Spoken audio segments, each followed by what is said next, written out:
Hey guys, in this video, this is how to rebuild your old Honda motorcycle engine, specifically the 200cc models and the 175cc models. So that'll be your CB200, CL200, CB175, CL175, and SL175. And like I said, this is how to rebuild that engine. Now, if you just want to be entertained, I already uploaded what I'm calling the theatrical cut.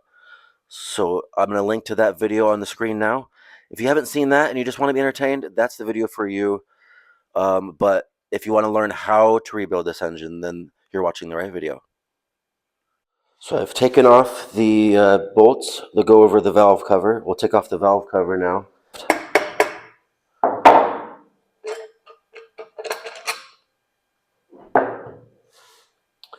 Okay, so far so good. I would say that is pretty good looking, which is excellent, because I would say the worst case scenario is the camshaft is trashed, because you cannot get new camshafts, as far as I'm aware. When they get trashed, it's over. So I'll get started on removing the head.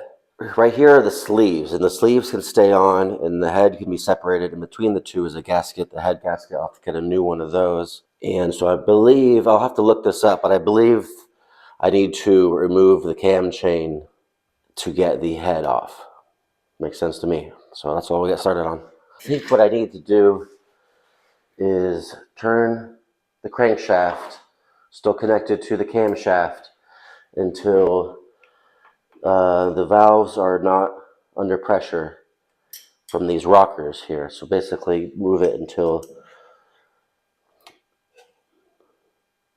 right there. So let's see if I can bust this off. Of course, I don't want to break it.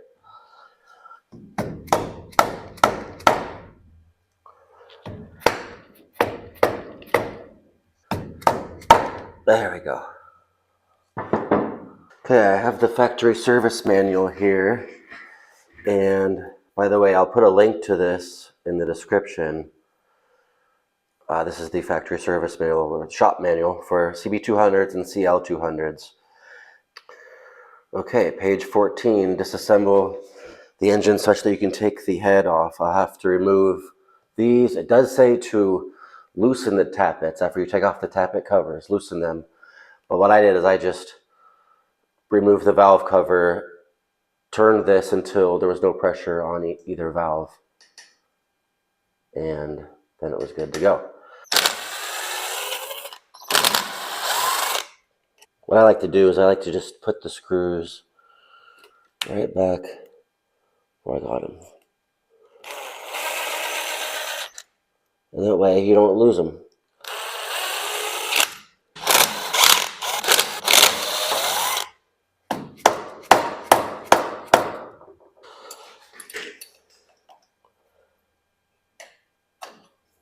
So it did say to remove the spark advancer, it called it.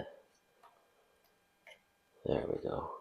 And just put that bolt right back on so it doesn't get lost. Oh yeah. Okay, next it says to pull out the rocker arm shafts. Clamp it with your fingers. Pull it out. Yeah. Okay, and now the thing to do is to remove these bolts on the camshaft chain sprocket, and make sure, do not drop them into the engine. It'll go all the way into the gears in the transmission, or the crankcase, I should say. There we go.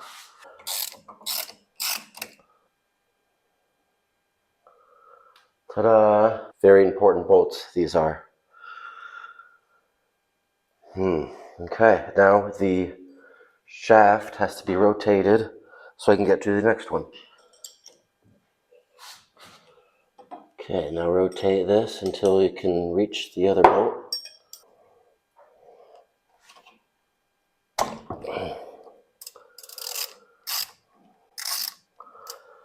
There we go. Okay, fingers do not fail me now. Got it. So when I did this 9 years ago, I remember this was a huge pain in the ass, but And this was the moment my wireless mic died.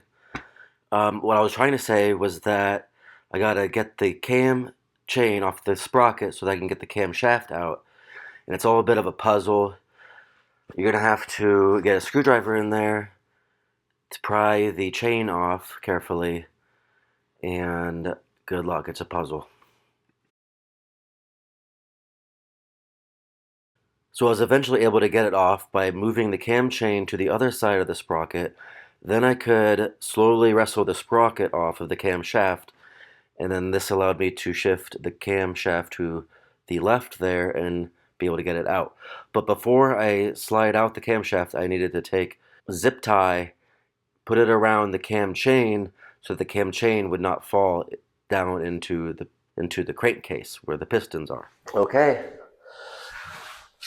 Says now we can remove the cylinder head.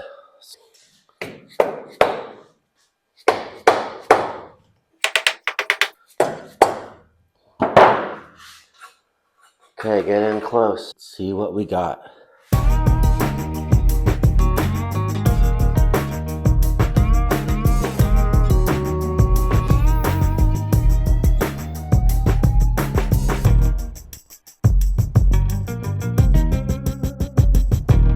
And there you have it, ladies and gentlemen, a nice big hole right there in the middle of the piston. So I'm going to order a new piston. I'm going to charge my wireless microphone. And I'm going to put this all back together. All right, stay tuned, guys. We're going to fix this engine.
Hello, guys. I am back. I got all the parts in the mail. And the first thing you might notice is that, yes, I cleaned up my garage space finally. The second thing you might notice is that, yeah, I took the crankcase apart and cracked open the entire engine. And I wasn't planning on doing that, but I ended up having to because enough guys online said I needed a new cam chain. And I also wanted to get all of the bits of the blown out piston out from inside the crankcase. It's actually upside down. It's the way you need to take it apart. So this is the top half. And I have it sitting on a milk crate because, if you'll see, the still have the big long studs that clamp down the head attached to the top of the crankcase. And also, this lets the tops of the piston rods kind of sit below a little bit. And then over there, I have the bottom of the crankcase. Let's check that out now.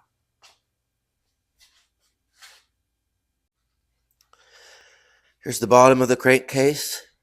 I put all the bolts here, kind of drew a little thing so I could keep them organized. And I've already started cleaning this up a little bit. Let me bring it over here. But you can see that there's still a lot in there. And I took out the oil splash guard so I can get in there. And look at all that grit down there. You don't want grit inside your engine.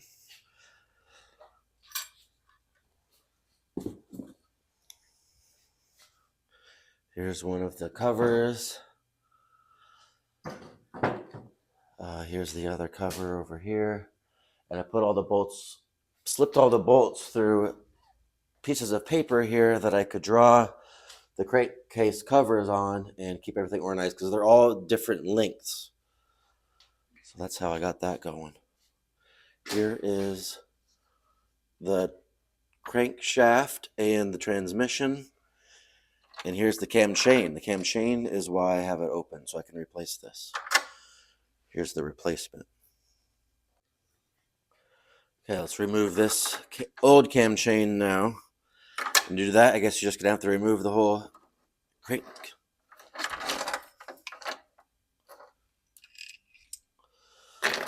I'll just set it back up here for now, but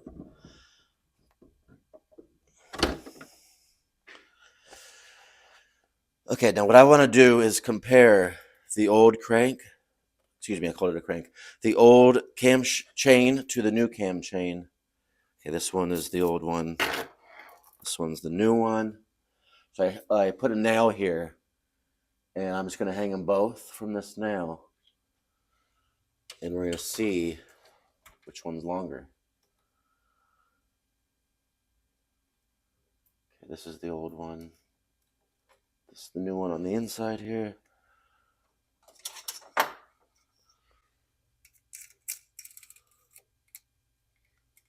Try to get the links lined up.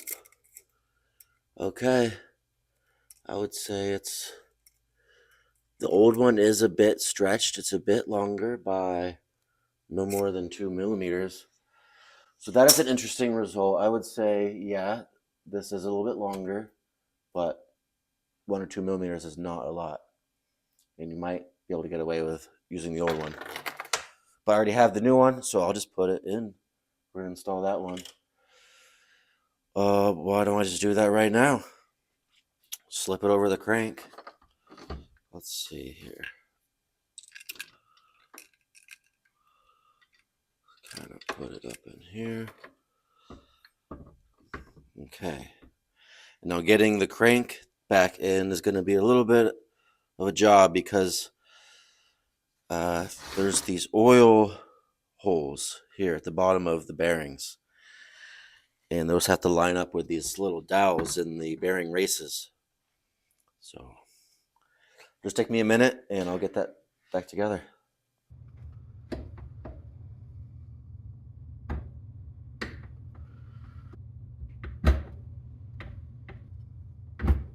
There. Okay, they get the crankshaft back in place. We get the bearings seated into these dowels.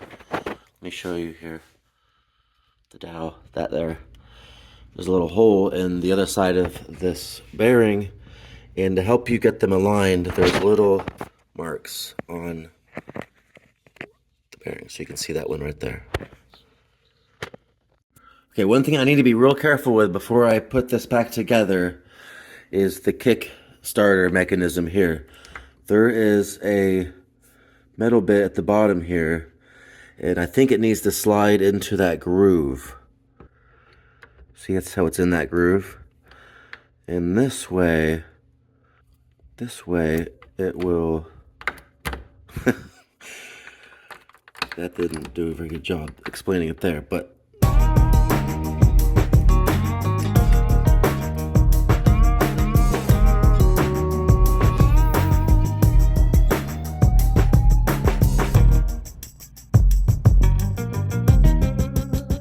Alright, I'm ready to put the crankcases back together now.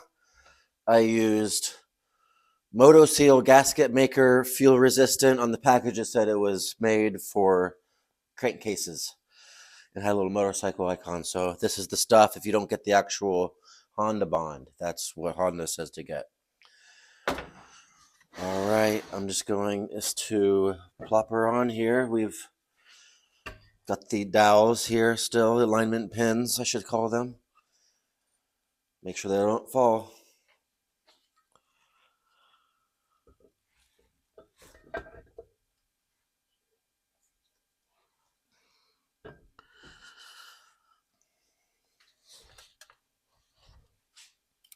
Start getting some bolts in, put it back together.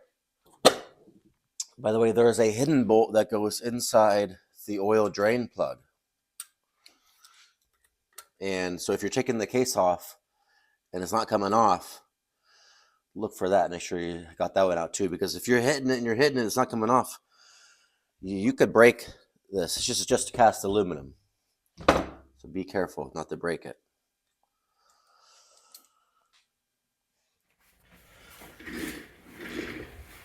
Alright guys, I got the cylinder jugs here cleaned up, and I scraped the gasket off with a razor and a little plastic scraper tool.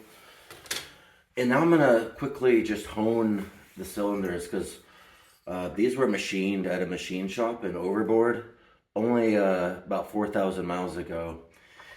And there's no, usually if you can feel like a little ring, a little lip with your fingernail, then you know it's pretty bad. But I don't feel that at all, and it looks okay. But always a good idea to hone them when you have them open like this. Give the new piston rings a chance to seat correctly. So what this is a really small honing tool. Actually, it is a brake cylinder honing tool. I just went to AutoZone and picked this up, and they had the full-size one for pistons, but that was $40 and this was $20, and this one fits just fine. And it fits in here just like this, and then you use the drill to spin it. But before I do, I'm just gonna add a little bit of oil, just regular engine oil. This isn't honing oil or honing fluid. It'd be nice if it was, potentially, but this is what I got. Let's do it.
These are camshaft chain sprocket bolts, and I got new ones because these are the old ones, and I've actually used these twice. Here's the camshaft up in here. I'm about ready to install it, and I just wanted to point out that I've used these once already, but they say not to use them more than once. So I thought 2 times might be one too many, so here is the new ones.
Okay, I have the engine all put back together. I think the last thing I need to do is just torque down these bolts. I checked compression, and I have 120 on both cylinders. And I have to admit that I forgot to adjust the valves. The first time I checked the compression, this cylinder was only at 75 PSI. I added a little bit of oil to it and raised it up to 90. And that was not good enough, and I was worried I was going to have to take it all back apart because I forgot to do a leak down test on the valves. I should have done that, but I did not. So then I was like, oh no, exhaust valve probably has molten piston stuck inside of it or something. Well, I adjusted the valves, and that solves my problem, so I'm very happy right now. So remember to adjust your valves, and do it now while the engine is off the bike, of course. It might also be easier to do it when you have the valve cover off so you can see what valves are up and what valves are down. Of course, follow your manual on the instructions on that, but it is pretty easy to do. Super easy to do when the engine is off the bike. You need a feeler gauge. You can't read this, but it says 0.05 millimeters or 0.002 inches. When it's off the bike, it's super easy. And make sure it's adjusted or else your compression will be completely wrong.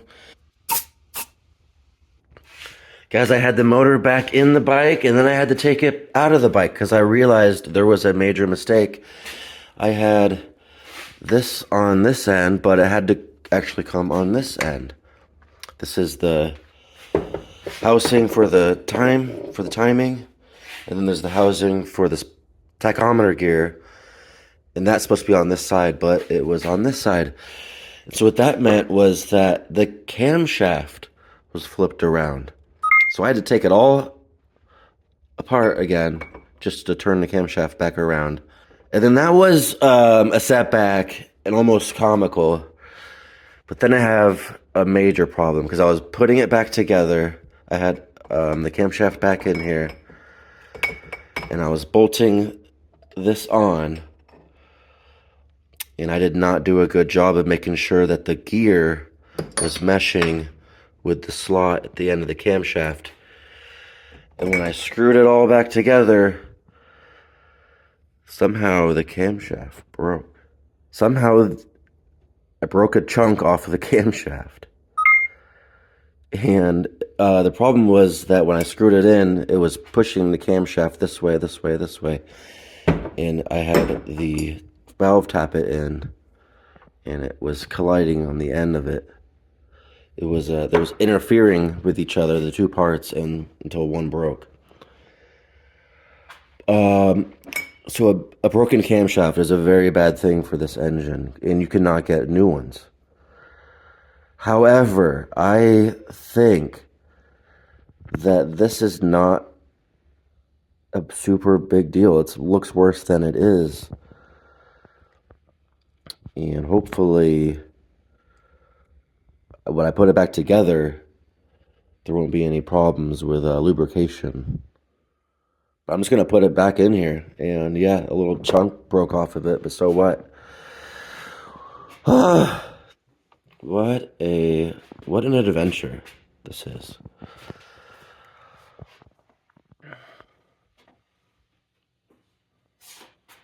Okay, I'm putting the top end back together for I think the fourth time. Here is the gear that has to mesh with the end of the camshaft. And what I learned is if it's not, and it's going like this instead of like this, when you screw this on, you're going to push the camshaft. It's going to push the camshaft this way, which will cause this bit to interfere with this and break it. Like what happened to me. So learn from my mistake. Don't do what I do. And put it together right. That's what I recommend doing. So I can't just put this here, it'll fall off. But if I just put it inside here, like this, it's hard to get it perfectly lined up, and I'll have the same problem. Now this time when I put together, I'm gonna have the gear hanging out just a little bit, like so, and then I can line it up like this.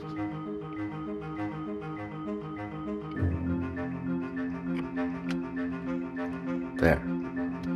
Now I can screw it back on.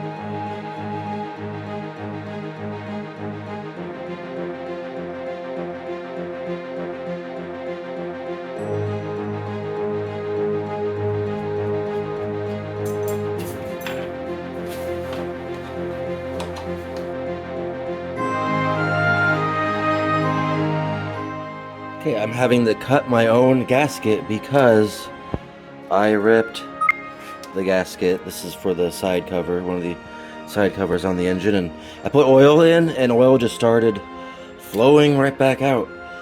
So here's the new gasket. I just have to cut around the perimeter now. But another mistake putting this engine back together. Wow, who could have saw that coming?